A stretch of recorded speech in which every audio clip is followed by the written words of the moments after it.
હું તો કંટાળ્યો છું મારા બાઇકથી. કેમ, શું થયું તમારા બાઇકનો?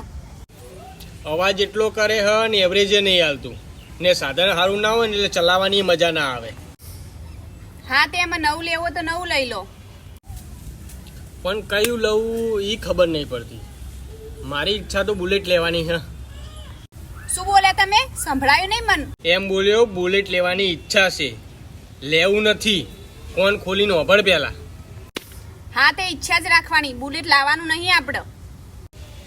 અપાચી તો લાવવા દઈશ કે નહીં? હવે ચૂપચાપ આવા સ્પેન્ડર લઈ લો ને. હવે મોઘા લાઈન શું હપ્તા ભરવાના, પેટ્રોલના ખર્ચા.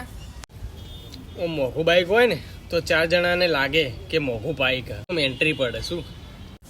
હવે એન્ટ્રી ભરવાની જગ્યાએ તમારા શરીર ઉપર ગોબા પડી જશે ખાલે ખોટા. મારા શરીર ઉપર કેવી રીતના ગોબા પડી જશે? તમે મોઘું બાઇક લાવો ને પછી હપ્તા ના ભરો એટલે મારા હાથેથી તમારા શરીર પર કેવા ગોબા પડી જાય. ટૂંકમાં હું બજારમાં પૈસાવાળો લાગુ એવું તને ગમતું નહીં? પૈસાવાળા હોય ને એમને બતાવવાની જરૂર ના પડે કે હું પૈસાવાળો છું. લોકોને કેવી ખબર પડશે કે આ પૈસાવાળો હ? મુકેશ અંબાણી હે ને સાયકલ લઈને આટો મારવા નીકળે તો ને કેવું ના પડે કે આ પૈસાવાળો ને તમે બુલેટ લઈને ફરવા નીકળો ને બહાર તો લોકો તમને એમ જ કે આ કોકનું માગીને જ લાવ્યો હો. આની વાત તો સાચી જ કરે. મારી હકાત આવું જ ચમ થતું હશે બધી વખત.